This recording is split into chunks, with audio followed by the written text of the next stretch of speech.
Qatar wasn't ready from an infrastructure perspective to host a major sporting event, as the country lacked stadiums and hotels equipped to accommodate the games, says May Romanos, a Middle East and North Africa researcher with Amnesty International. This in itself is not a new thing.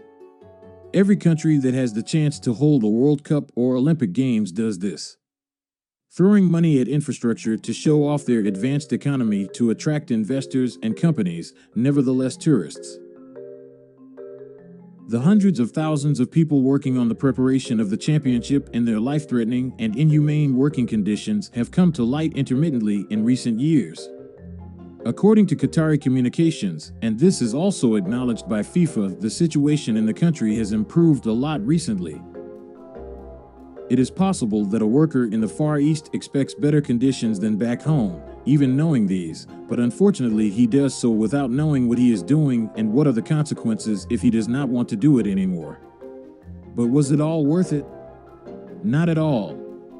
Hardly anything from the preliminary plans was completed, and what was ready was also done in a life-threatening quality, and in addition, many promised plans were finally swept off the table, and it was as if they had never been discussed. In the dizzying heat, even access to water is often problematic, and at this point, it also affects the visitors. But why does a country accept such a PR disaster? They probably knew in Qatar that all this would be known, but they chose this path. Why? The World Cup in Qatar is a political strategy, part of a long-term plan, a not-so-tiny piece of the puzzle, and all of this is assisted by FIFA for good money. Even though former FIFA President Joseph Blatter now says in vain that it was a mistake to award the right to organize to the Middle Eastern country, this did not occur to him when he accepted money from Qatari lobbyists in exchange for his vote. The exact events and their absurdity are excellently presented in the comprehensive video by Johnny Harris, which you can find below.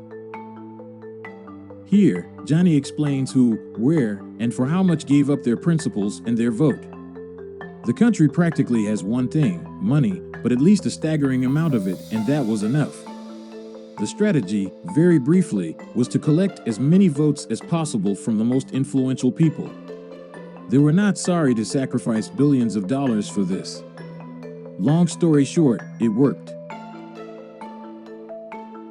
Hosting the World Cup is just a huge marketing tool for Qatar.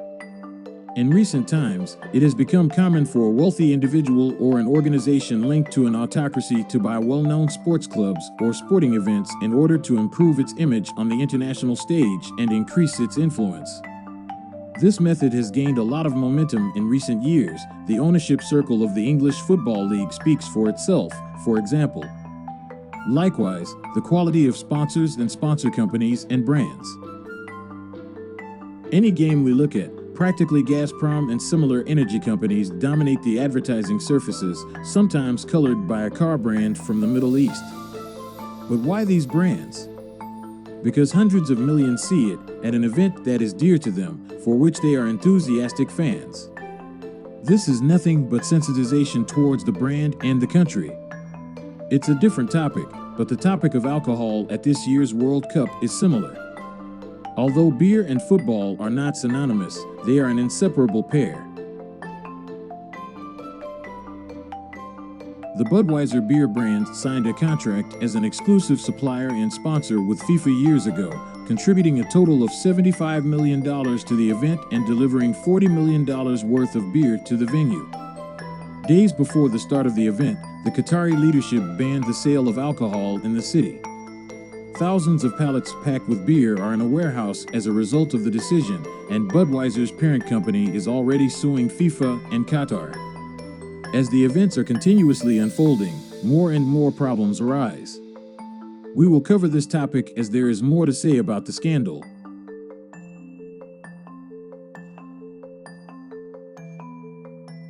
What do you think of the events?